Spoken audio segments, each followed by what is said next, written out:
There are people who are so rabidly homophobic, and I just find that fascinating. It's as if you met someone who was absolutely spent all their life trying to get rid of red telephones. You go, what? You know, you would not understand it. Why would someone bother to attack a group of people who mean and do them no harm?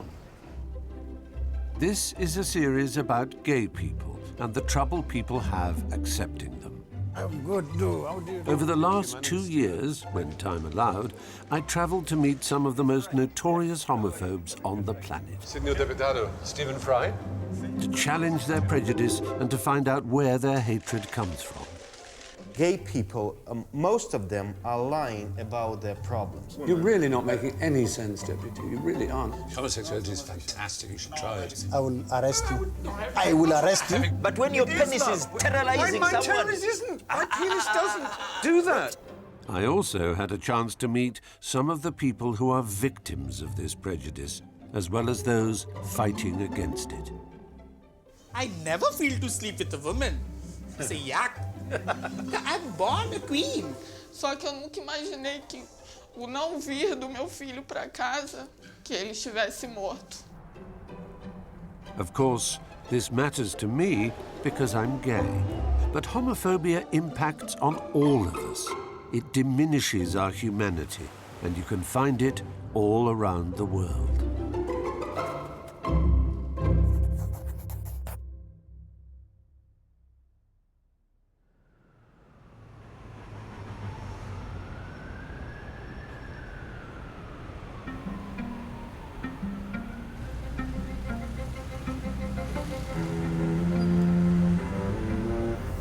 Do you think we've arrived now here in the UK in terms of gay rights? In legal terms, I think we have, but it's not a question just of laws. It's a question of the outlook of the broader society. Part of me wishes to bury myself under a blanket and let someone else do any cheerleading for good causes. You know, it's nice to think one can just let the world get on with it, and it's certainly not my job to push things down people's throat, which is always the good gay joke people make. One can't stand by and see injustice, you know.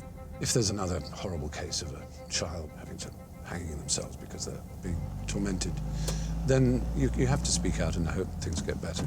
Because there are certain things you can't control, but there are other things where, you know, just quietly pushing on the door, you can make a difference, or pecking on the wood, you can eventually drill a hole. It's incredible how much has changed for gay people in Britain in my lifetime. It's only been legal for me to be gay since 1967.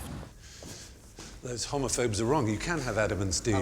There's Andy and Steve. You're Andy. But even though gays are no longer criminals and we have more rights than ever before, there are still some of you out there who will think that what you're about to see is wrong. You nervous? Yeah. Very, really. Yeah. Some people would say, well, you know, the point about gay people is they're bohemian, they're outside the normal world of families and all that sort of thing. So why would you feel the need to seal your relationship in a civil bond like this? It's just a natural thing for us to do, isn't it? It's the way we've been brought up. I feel what we have is what I've been shown what love is and what a marriage is from my parents. They treated each other with respect. They were partners, and that's what we are. We just happen to be two men. All straightforward? Good. Excellent. Deep breath, lower the shoulders, smile and enjoy. While England and Wales were slightly ahead of the game, being gay was a crime in Scotland until 1982 in Northern Ireland. The World Health Organization regarded being gay as a mental illness till 1992. Everybody believes they live in a lifetime of extraordinary change, but I feel I've got more reason to think it than most. The idea of the seedy, dirty, filthy queer was firmly entrenched in one's mind as one grew up. And as soon as I realized that that's what I was, which was very early, I think, it was naturally a sense of foreboding with which I anticipated adulthood. Is there anyone present who knows of any lawful reason why Andrew and Stephen may not form their civil partnership this afternoon? Splendid. To go from that situation to to this amazing day like today where you see a gay couple getting a civil partnership with the full blessing of the law and the charm and warmth of the registrars and the easygoing nature of the entire event. And that's a very profound thing, I think. I give you this ring. I give you this ring. As a token of my love. As a token of my love. And a sign of the promises. And a sign of the promises. I make to you today. I make to you today.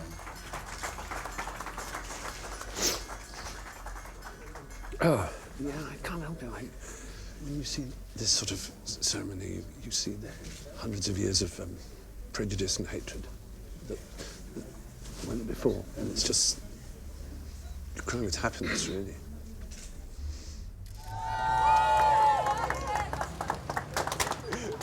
Yes, I always cry at weddings anyway, and you just realise how far we've travelled, and it's incredibly touching. It makes one very proud to live in a time when this is finally possible. It seems to be that the world is going in two directions at once. The enemies of enlightened thinking, open thinking, free action, free thought are many. And gay people, you know, we should certainly celebrate days like today, but we should be aware, we should be cautious, we should always be on our guard, you know, that somebody out there hates us.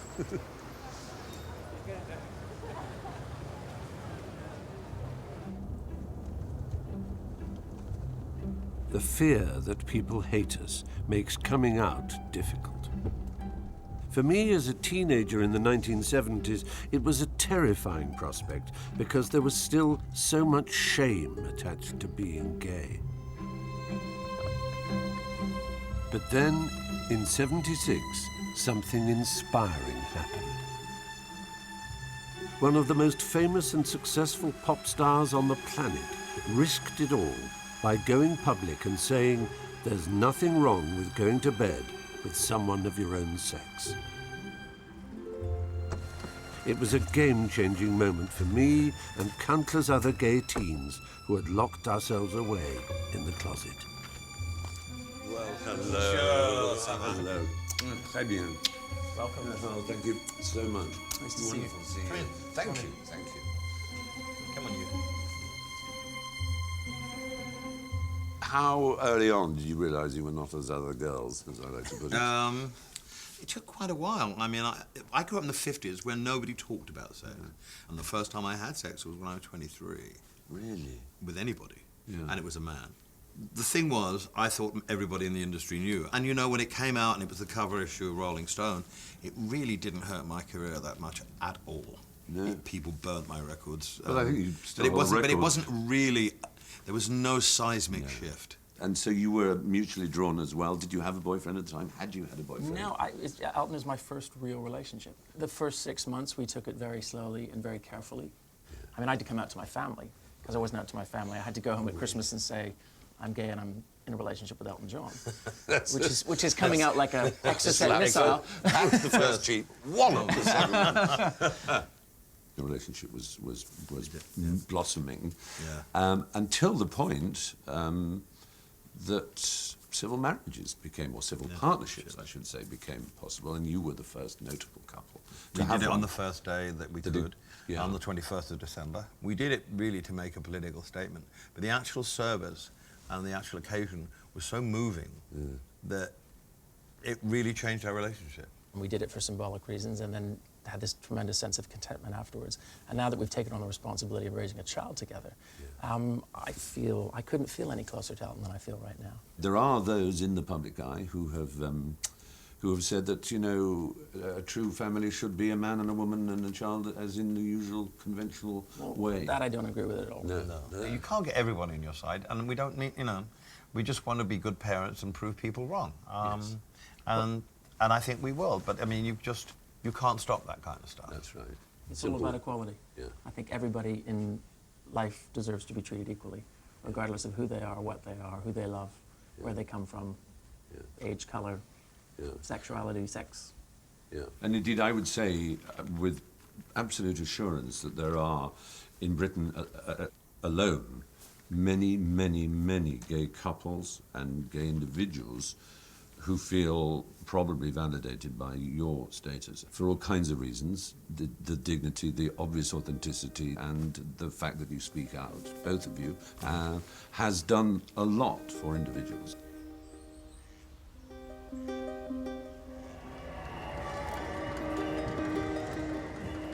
While Elton and David have done much to encourage a change in attitudes towards gay people here, I'm keen to know more about what it means to be gay elsewhere in the world. Today, 40 years on from the very first Gay Pride March in Britain, London is hosting World Pride. And the gay community here has joined forces with gay men and women from all around the planet to show that the fight for gay equality is now a global one. Here we are on the corner of Baker Street and Oxford Street, taken over by a group of people whose rights have advanced enormously over the past 40 years since this began. But we must never forget, rights can be taken away as easily as they can be given. And there are people out there who are filled with hate for who we are. And we have to be out there and show them that we're proud of who we are, and that's why it's called Pride. You look superb. Thank you very much. You must envy my body enormously. I do, incredibly. Yeah, yeah. In fact, I always want to touch you. All right. Thank you, have a great Pleasure, day. and you too. So have you come all the way from Sri Lanka to be here? That's right. Yeah, from a country that criminalizes us for being gay, with 12 years in jail. 12 years in jail. And we are living with the remnants of British laws that have not been taken away from us. Laws criminalizing homosexuality never existed around the world until the British imposed it on them. Yes. Right? Please take back what you gave us. We don't want it anymore. Yes. We don't want it back.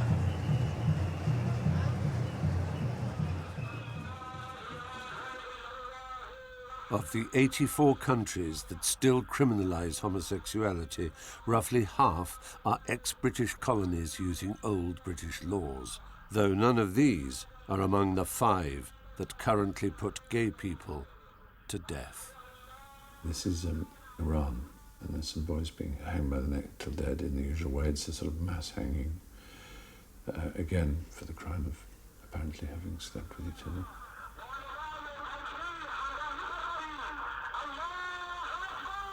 It's just the supreme expression of homophobia.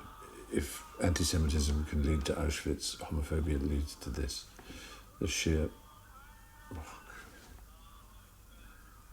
Although it sounds like political correctness, moaning about playground taunting and saying that it's important that we show respect.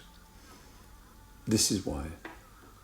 Because if you let words and insults go by unchallenged, if you don't allow the dignity of gay people, then slowly those will be given freer and freer rein to do what they wish. I don't know what I can do. I can't go to Iran. The BBC have advised it would not be safe or sensible for me to do so. We wanted to film in Turkey, actually, where we heard of a couple of Iranians who had taken refuge there. But even Turkey, which is more or less a democracy, denied us the right to film. They said, why would you want to film about homosexuality? What a peculiar subject.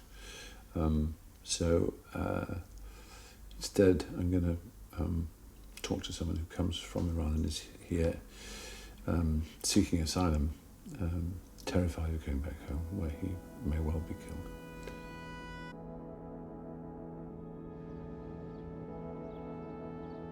Three such hangings are reported to have taken place in the last year. But it's almost impossible to find anyone brave enough to talk about being gay in Iran. Farshad has agreed to meet me to tell his story of how loving someone could have cost him his life. I had a boyfriend, but his father was very horrible man, and we had a relationship for 4 years, and his father claimed to court that I raped his son, my boyfriend, if he said it wasn't rape, he will be guilty. I see, because then he would Yeah. admit that he had been... And so he said yes, it was rape. So that's when you escaped. And you miss him still? Lots. He's fine at the moment. He has to stay in home all the time, and his father locked the door, and he can't leave the home. And he's tried his to- father say he has to marry with some girl. But there's no chance of him escaping Iran, No, coming to join you anymore. Oh, that's terrible. And you've been here for 3 years now. Yeah. And has the Home Office granted you asylum as a refugee? When my caseworker asked me about my case, they don't believe me that I'm gay, and they told me if you are gay, you need good evidence that you are gay. That's a bizarre state of affairs, because they must recognize that if you went back to Iran, your life would be in danger, or certainly your liberty. If they want to turn back to Iran, there is no any way. Just I'm thinking about suicide, and I will kill myself because it's better than hang up. Yes. Even I choose this way. Quite. Even It's I your choose. choice. Yeah. At least it's your It's my choice. choice. If the British government sent you back to Iran and the worst happened and you were hanged, it would be a crime that would be on the head of everyone in my countrymen, and it would shame me. You can be aware of the wider politics, the theology. It's only when you meet someone who is a victim of those extraordinarily skewed moralities and the cruelty and barbarity of the system that's in place in Iran that it touches you truly deeply. I think Fashad is an extremely brave man to talk to me on camera about his experience. It's the most idiotic, the most ironic, the most stupid human quality you can have, that love is the thing that tears people from their homeland, from their families, threatens their lives, makes them outcasts from their own people. Love, the greatest force we have, the thing that will mend us all in the end. It's criminal. It's very, very upsetting indeed.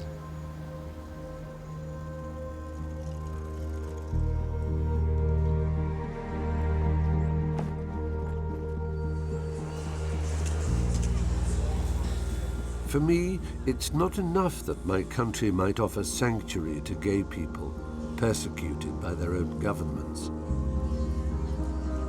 I'd like to talk to some of these tyrants, to hear how they try to justify themselves and their prejudices. I'm starting in Uganda, a country that seems to be going backwards in its treatment of gay people. Since 2009, its government has been considering passing a new law which proposes a death penalty for homosexuals. It's ignited a wave of anti-gay feeling and made homosexuality a hot topic here.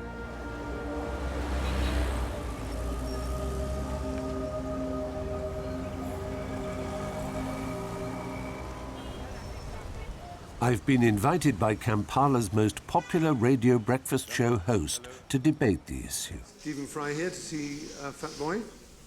Fat Boy? Fat Boy. Fat Boy, nice to meet you. Nice to meet you. Hello. Hi, good morning, Shanice. Nice Denise, to meet you. lovely to meet you. It's Fry. Yes. How are you? And I can't deny I'm feeling a bit nervous about meeting my opponent in the debate, who'd probably prefer if me and my kind were behind bars. Welcome to Sanyo Breakfast, Stephen Fry. Thank you, Fat Boy. It's lovely to be here. Yeah. Also joining us, we're joined by Pastor Solomon Male of Arising for Christ Ministries. He almost needs no introduction. You know him. He's out there very aggressively fighting against the many evils that plague our society. Is that correct? True. In a climate where the size of a church congregation equates to its wealth and power, taking a harsh and even graphic view on homosexuality is a surefire way to appear relevant. Let me start by being very, very clear. Each and every people deserve to be permitted to pursue their destiny. Unfortunately, when we got independence, we somehow along the way lost our values. But if someone is truly traditional, Like, for instance, a man marrying a woman and a woman getting married to a man and sexual intercourse, the values of good character, where you are honest, where you can be trusted. Let's not pretend those values came from missionaries in wearing black coats who arrived all the way from Britain and from France and from America, and they brought you a Bible. Even before they it was came, nothing we to had do with your values as culture. Uganda. As all peoples do, we all have those values, and gay people have them too. I've come out to tell my brothers, my sisters, my children, what you are indulging in is hurting your life. I've counseled victims who have urinary tract infections, those who have had their penises operated. I've had those who have been condemned. Their bowels are condemned, like this young man here. He has been condemned. I've never heard of any of these preposterous physical prolapses you've spoken about. They just don't exist. That is the funniest headline I have ever seen. Right, Jen. I will have to read it out. How bum-shafting shattered my whopper. Where would a man like this one get you don't need to go into details. Get a spare penis? Get a spare rectum and anus. When we get back, we'll be taking we your love phone them calls. more than Pastor Male, these people do. we have to take a break. When we get back, we'll be taking phone calls. Stay tuned. Let's not discuss anatomy. Sorry, okay. But for me, that's why I came out. So we Yeah, compromise they'll have their somewhere in the license middle. closed down. Well, we're having a good time. My name is Fatbo here with Sean. Hoping you're enjoying the conversation we're having this morning. Well, so how did you think that went? To me, it was fine. Yeah. Nothing bad is talked about homosexuality. Very little. But the bulk of it, it talks about erotic experience, when you indulge in anal sex. But when you start talking to them, you hear very, very sad, painful stories. Young girls who have had what I call urinary incontinence. Yes. Bladders have been damaged because they use all sorts of gadgets, including dildos, including carrots. And look at the penis penetrating the anus, where it was never meant to penetrate. But why are you concentrating on homosexuals there? Because most sodomy, most anal intercourse takes place between men and women. It doesn't matter. Homosexuality is not a person. It is the act. There's nothing like someone was born a gay, someone was born a lesbian. But I was born You were different. born with a penis. Yes. And a woman is born with a vagina.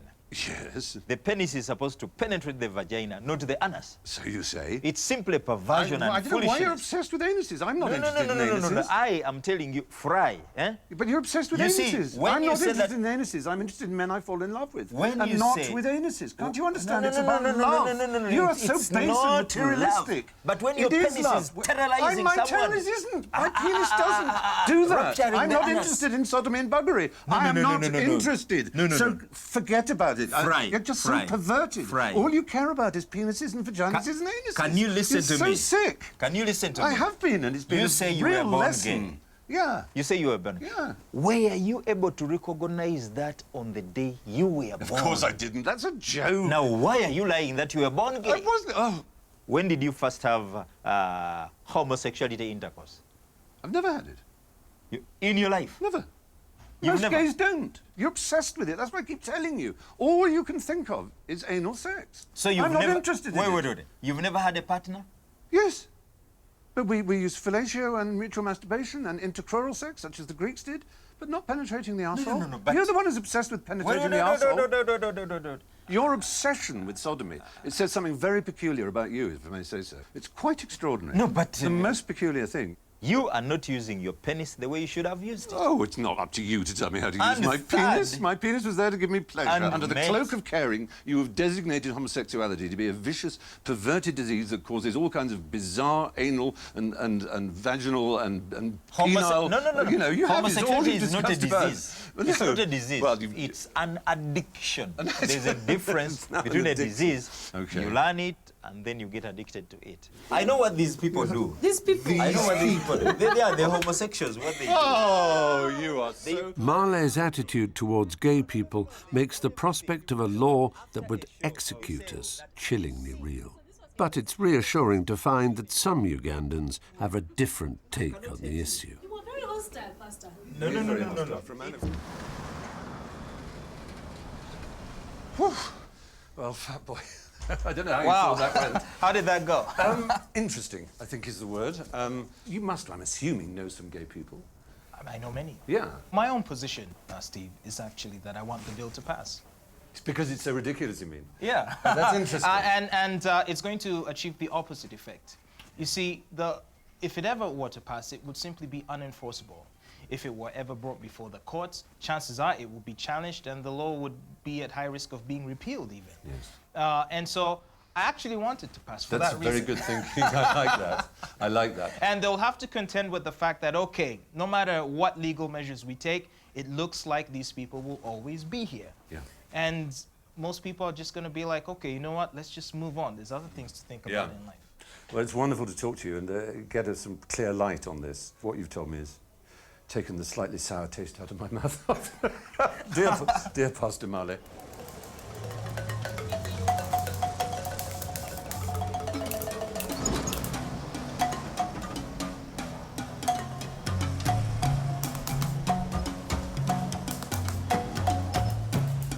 It would be easy to write off Marley as some sort of fanatic, but preaching that homosexuality is a curable dysfunction has dangerous consequences.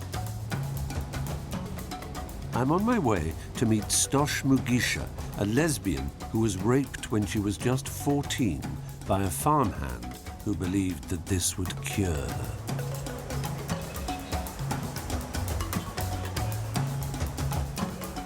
It's a phenomenon known as corrective rape, and it's affecting lesbians all across Africa.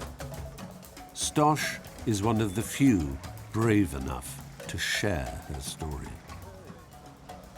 There was a man who used to work at home driving tractors.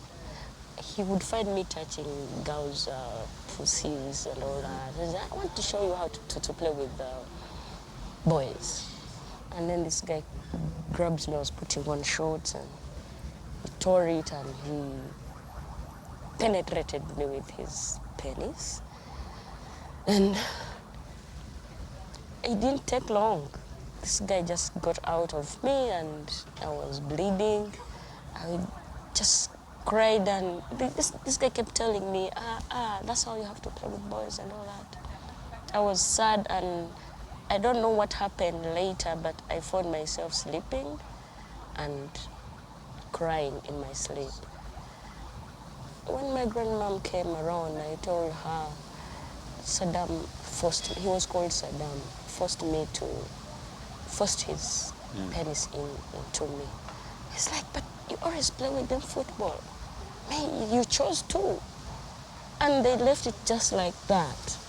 It even got worse later when they discovered I was pregnant.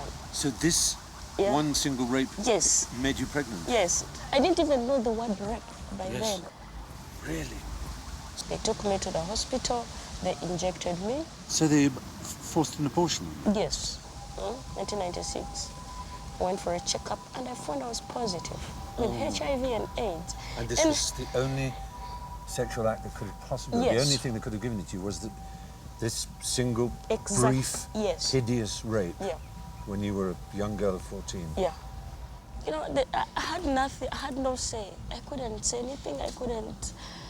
But it kept hurting, you know, like hurting me, you know, like these people really think that I could just lie there. I had never met a man. I'd never slept with a man. I'm sorry. No, please don't be sorry. I'm telling you the truth, I tried so hard to commit suicide. I'm not surprised. Because there are very, very many things I weren't aware of. Yeah. But I knew that someone can kill themselves. Your life encapsulates almost every detail of the gay experience in Uganda. But you are a shining example and an amazing inspiration, and I hope anybody watching this will be as taken with you and as fond of you as I've become very quickly.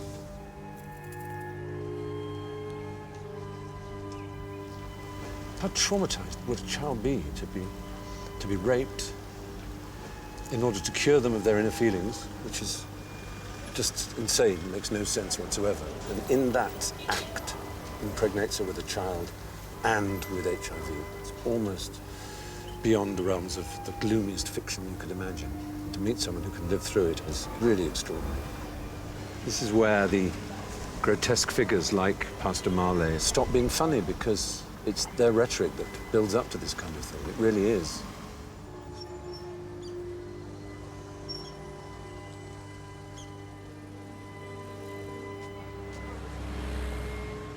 Right now, HIV rates are soaring all across Uganda, but the mind-boggling thing about the proposed anti-homosexuality bill is that gay people are now afraid to ask for treatment. A gay support group called Icebreakers has had to step into the breach and open a clinic. But in doing so, it's attracted the wrath of a senior government minister who's behaving as if the bill is already law. The Minister for Ethics and Integrity, that's Ethics and Integrity, Simon Lukodo, has said he intends investigating the clinic for promoting homosexuality. If we find out that it's the clinic relating to promoting the culture which doesn't conform to our morals as a country, we shall instantly ban and close it, he told IRN Plus News. These people, LGBTI, are doing their operations undercover. It's not easy to track them. However, we shall not allow any social gathering, association, infrastructure, or any activities that exist to promote homosexuality, he said. It seems such a pity. Lukodo's agreed to meet me before I leave Uganda, and I'll be keen to challenge him about his behavior, including his threat to jail people who don't report gays to the authorities. In this sort of climate, it's little wonder that Icebreakers' whereabouts is a closely guarded secret. There they are. Do you see them with the suits? Yeah. Here. Turn right in here. Turn right here, that's it. Security clearly matters. Hey. Nice to meet you. Hello, how are you?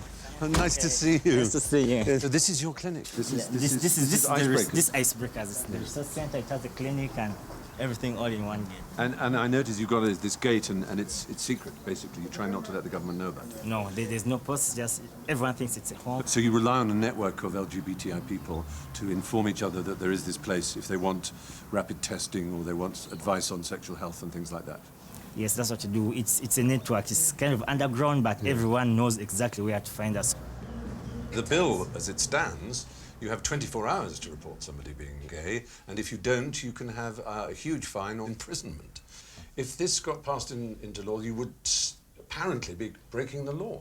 It has become a challenge to us, because if they say that it's a law for me to go and report that this one is a homosexual, then that means they have to change our laws. As a medical practitioner, exactly, you've taken because we have oath. to keep confidentiality of each and every one. I was reading a quotation from Lukodo, the Minister of Integrity and Ethics, in big inverted commas, and he said that he had heard of you and that he thought that you were there to promote homosexuality, and his intention was to close you down. Yeah, we don't think they'll really come out because there's nothing illegal we are doing. No. But maybe just to prove a point of defiance, they can come and raid us, and we can't resist them because they're more powerful than us. But soon they'll get tired and clapping down on us. We aren't going to stop. It's fantastically brave. Yeah, we're just beginning. We won't stop. While the health aspect of Icebreakers' work has become increasingly crucial, its other function as a safe space for young gay people is now more important than ever. You feel accepted. It's safe.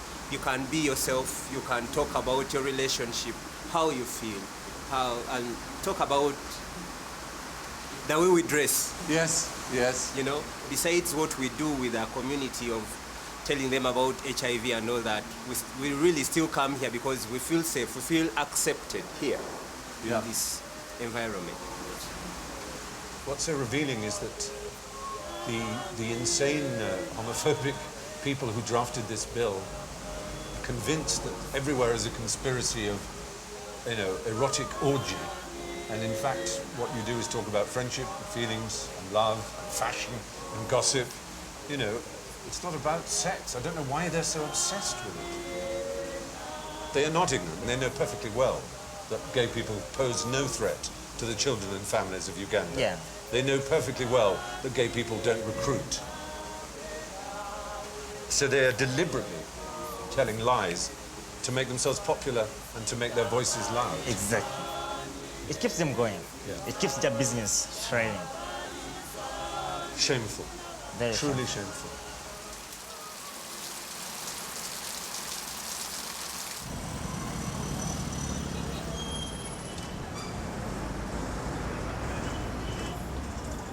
I have to admit I'm slightly dreading my meeting with Simon Lokodo, the former Catholic priest who is now Uganda's Minister for Ethics and Integrity and hell-bent on crushing his country's gay community. Who knows where it'll go. I shall try and be civil. I'd like to find out how he could possibly support this barbaric bill, but I'm not sure he'll take to explaining himself to a gay Western liberal like me. How do you do? I'm good, How do you do? Thank you. My name is Stephen. Hello, Stephen. I've come with the BBC. I want to tell you point blank that there's no way you can impose your attitude to me. I don't want to. I'm asking questions. I am a typical Ugandan, and my role and mandate here is to empower Ugandans to uphold moral values and principles. And we don't discriminate. However, we say, please, please. It's already bad that you are in that status. Don't promote, don't recruit, don't encourage others to come into your very unfortunate status. This is what's unique in Uganda, this extraordinary idea of yours of promotion. I was all my life, I was subjected to indoctrination of how to be heterosexual. It never worked on me. If you're born that way. I'm telling you you're born is, gay, why don't you or you're born straight, no, or just let people be. That's finish. integrity. Then you are taking me for one who should come to join you, and therefore no, tolerate I don't want you to join me. I have no wish for you to in join this me. country, anybody who manifests himself a gay must be checked. I don't want one more homosexual in the world. I just want each one to be treated with love and dignity, not with hatred, not with raids, accusing them of recruiting and accusing them of recruiting children. What are the values that we get from homosexuality? What value do you get? Unlike from Christianity, love. Yes. Love when you destroy your back of your brother. Destroy the what? The back of your brother. The back? I've got my dear brothers who have come here because their backs are oozing with the pus. Most sodomy takes place in heterosexual life. It is just that is in Europe. That is in Europe there. No, that is in your place. No, all around the world. In Africa, never. In Africa, one There's will no not rape mistake. in Africa, is there? There are no young girls being raped in Africa. They are, oh, but there are thousands of them. but- So surely heterosexuality is far more dangerous to children than homosexuality. Far more. It's a country where heterosexual rape is almost endemic. I say, let them do it, but do the let right them do way. it. The right way. Oh, let them do it the right way. Let them rape children the right way? What are you talking about? No, I'm saying at least it is natural way of desiring that's sex. okay then. So it's okay to... But for two men who consent to have sex together in private is bad, but it's okay for a man to rape a woman because at least it's the right way. You are giving two comparisons what which you're don't saying? meet, which those comparisons don't compare at all. Well, that's what you've said to me. You said Well, let them do it take the right way way. you want, but what I'm telling you is it is not permissible in Uganda for single-sex relationship. Finished. Right. And if you are advocating that, I'm sorry, I will treat you as a destructor of Uganda's ideology. Homosexuality is fantastic. You should no, try it. It's really good fun. I will arrest you. I will arrest you. Having sex I with am people. a lawyer. I wouldn't want someone who wasn't gay it not is to your have it. problem. But if you are gay, it's wonderful. Thank you. I hope everything goes well for Uganda. Yeah, okay, thank you. Thank you. But surely gays will stay away from us. Well, that was lively. He regards my view as an imposition on his country, and in a sense he's absolutely right if he wants to look at it like that. But taking a more international cosmopolitan approach in terms of international human rights, I think I'm right. He did wind me up, of course he did, because he's an idiot.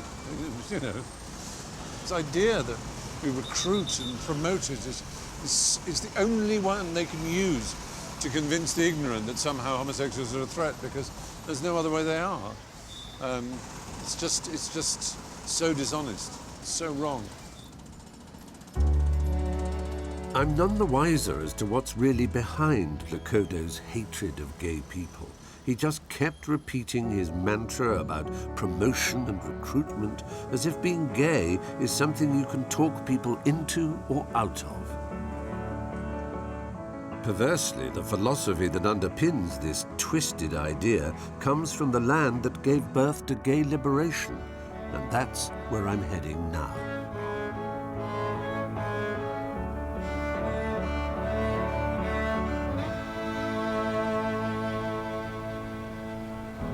America is the home of reparative therapy, a therapy that claims it can change people from gay to straight through a series of sessions costing $140 a pop. Its most prominent practitioner, Joseph Nicolosi, is based here in LA, and I wanted to meet one of his patients who had managed to reverse his sexuality. I was home one weekend and I said, I am, but I don't want to be homosexual. Yeah. And how did you respond to that, Karen? My heart broke because I knew his life would be more difficult than I would want for my child. Yes. I begged God to make me straight. I would serve him for the rest of my life if he took these homosexual attractions away from me, and it never did anything. So I felt as though I'd been a good Christian and I'd been faithful and that it hadn't worked. So I needed to try something different, and that was reparative therapy. I eventually came upon Dr. Nicolosi's book in my university library and basically sat down and read the whole thing in one sitting. Yeah, I hadn't heard of Nicolosi. I knew nothing about reparative therapy, but I had such respect for Daniel and who he was that that's what he needed to do. I would support him. Presumably he's trying to prepare you for a moment when you're walking along the street and there's a guy and he gives you a set of tools to apparently to deal with that. Yes. You would ask yourself, well, what characteristic of that guy do I find most attractive? Right. And you take those characteristics and say, well, what internal faults in myself do those represent? What you are seeing is a mirror of the things you lack. Yes. And for how long did you see him? How many sessions? Was it every couple of years? Or? From start to finish, it was about a year and a half. Are you now in a state where you're actually happy with who you are? Yes. Since then, I've been satisfied with my sexuality.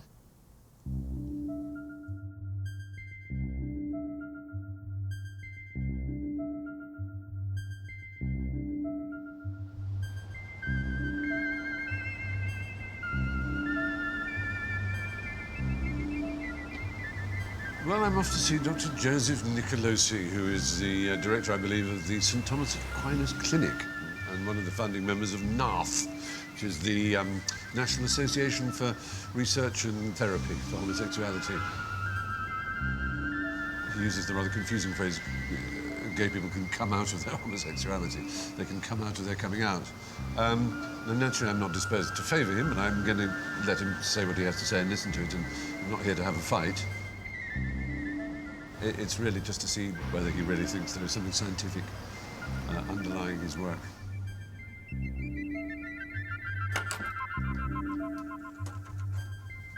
Hello. Hi, I'm Stephen Fry from the BBC. I'm here to see Dr. Nicolosi.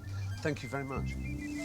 Hi. Hello, Hi, Dr. how are Nicolosi. you? Hello, Good to meet Stephen you. Fry. Nice to meet you. Come on in. Nice to meet you. Thank you very much. Come on in. What a gorgeous view you have. Thank you. It's Thank unbelievable. You could sit on the right here. Super. Okay, here we are. Well, it's nice to be here. Good to have you here. You offer a practice which heals, reverses.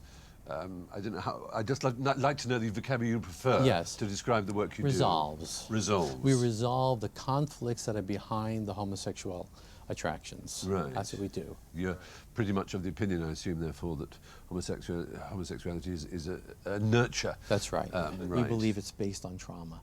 You're really going to have to look hard to find a trauma. It's an accusation of some sort of parental going wrong. That's what we believe. We believe it's about the parents.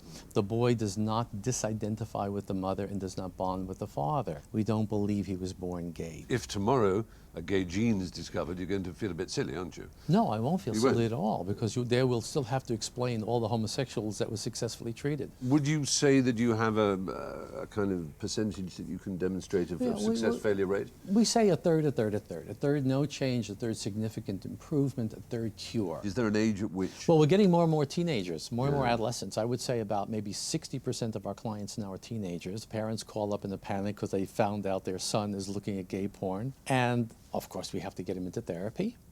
The momentum and the enthusiasm of the gay movement sometimes sweeps up young adolescents into that identity when it's premature.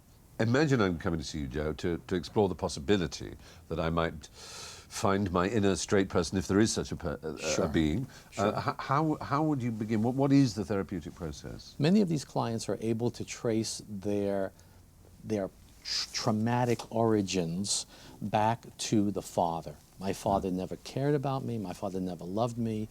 He never seemed interested in me. I was trying to get the 3 A's: attention, affection, approval.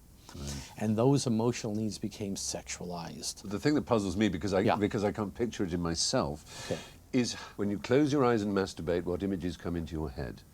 Are you saying you can actually reprogram that? Because that is, it's basically what gives you an erection, what excites you. Yes, exactly. Yeah. That's exactly the goal of reparative therapy. Yeah. We will say to them, for example, have you ever had a heterosexual attraction? Yes. Well, when I was 13 years old, there was this little girl at school. Can you feel a little something? Well, good. Triangle of containment. Hold a picture of that girl. Stay with your body. Stay connected to me. Stay with it. I did a telephone session with a 17-year-old boy. He says, I now look at gay porn. I cannot get aroused. Right. And I jokingly, I cannot get aroused. Right. Right? What? That means the therapy is working. It clearly is, yes. Yeah. I'm also interested in the phenomenon that has become known in the last 20 years or so as metrosexual. And without it being the least bit offensive, I would say you fit that rather well. You're very well groomed. You look, I mean, you could easily pass as a gay man, I can say. Straighten up and fly right. For all his talk of success, Nicolosi is unable to find one of his ex-gays to talk to us. Dan Gonzalez is actually not one of his success stories, and these days is a confirmed ex-gay. What's the use of jiving? He and his mother, Carol, now campaign against the dangers of reparative therapy. You take the people that are on the posters for ex-gay programs, and not even they will tell you that they're 100% straight. They give you these bizarre, convoluted answers about how how they love women, how they love their wife, but they're not physically attracted to a woman walking down the street. And you get these bizarre answers. That's not heterosexuality. And not to mention damaging. Because every time you feel attracted to someone, that's supposedly a reminder of how you're broken.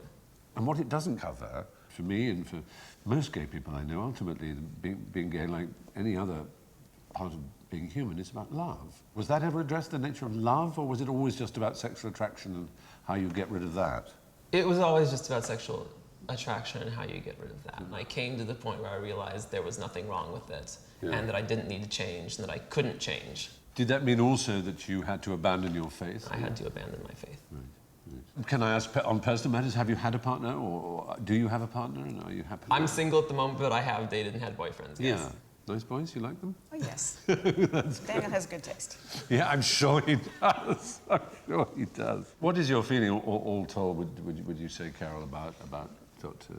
Nicolosi and his program? I think he should be ashamed of himself. Right.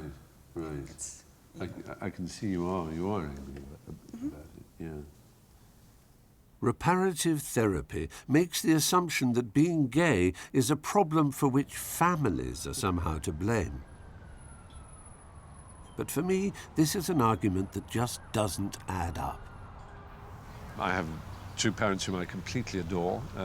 My mother is the warmest, loveliest, kindest person in the world. My father is equally wonderful, though I will confess, I felt very cold towards me and to my brother, incidentally, when we were young. And I was scared of him. So in that sense, yeah, he's on the money. I had that kind of father, but so did my brother. You know, I mean, it's just not good enough. And I don't think it really matters. I think the point is that if there is a problem, it's with society. Because that is the reason so gay people are afraid to come out. It's the reason the reparative therapy can exist, is because there is a culture or there is a worldview or there is a religious doctrine out there which speaks in a strong voice to condemn. And young people are very vulnerable. And I have no sympathy with gay people who tell a 14-year-old they are gay and they must accept it.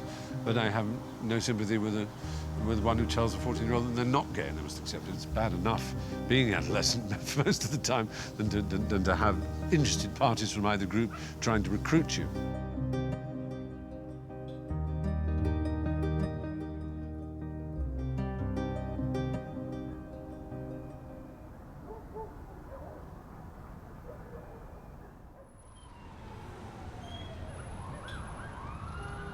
I couldn't leave Hollywood without some exploration of how the movie capital of the world deals with homosexuality. We've all heard the rumours about A-list stars hiding in the closet, but would actors really feel the need to do that nowadays? There's always a big question in people's minds is, if you're a male gay actor and you come out, does it reduce the number of parts you can play? Does it mean you can only suddenly play the camp best friend or some sort of villain? Can you play a romantic lead? Can you have a full career? Is it fair to ask gay actors to have to come out? Are they hypocrites for hiding their sexuality? I don't know. I'd be anxious to find out. The rain in Spain stays mainly in the plain. I think she's got it. Maybe hiding your sexuality is warranted in Hollywood because the audience wants to believe that the romantic lead or action hero is the real straight deal. Now once again, where does it rain? On the plain. I'm on my way to meet a man who helps actors hide the telltale signs of a gay sexuality.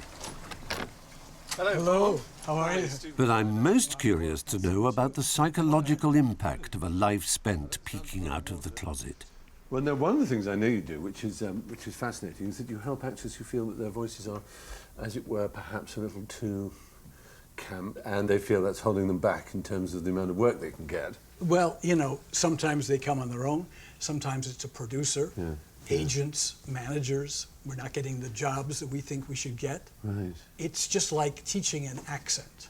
It doesn't really change who you are. No. If everybody thinks that you're Southern, that means you did a good job. It doesn't mean you're Southern.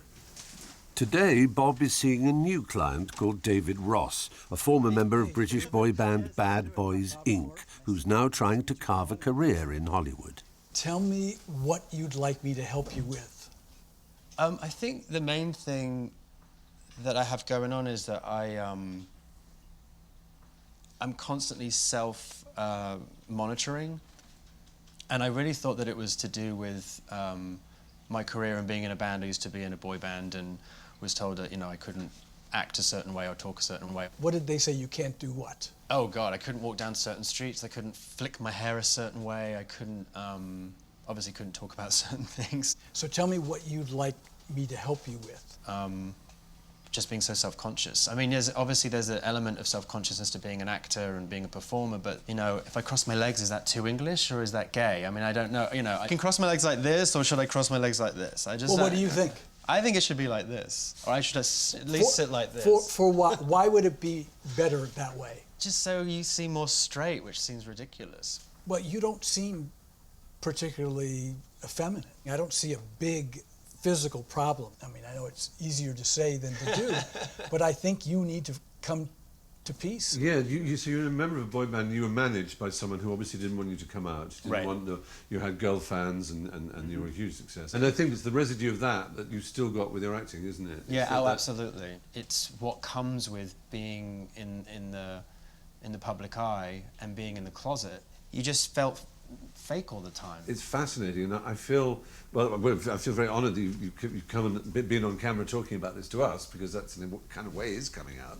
Yeah. So there's no going back in. Well, good. Well, then go for it. Yeah. Right. Go for it, because, listen, there are gay actors all over town that are working.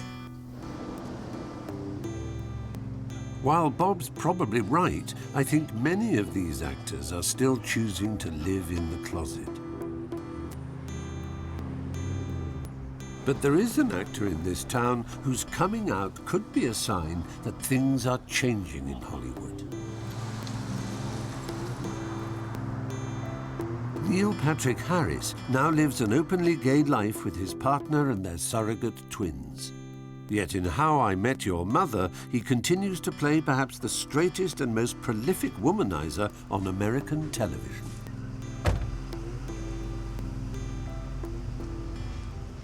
Well, Neil, people of my generation remember you very well as a child actor. You played Doogie Howser, MD, this prodigy, which in fact you kind of were a prodigy, because, you know, you sing, you dance, you act. Had you thought through the idea when you did come out that it might affect your career adversely, and that maybe you might not have the full range of roles available for you?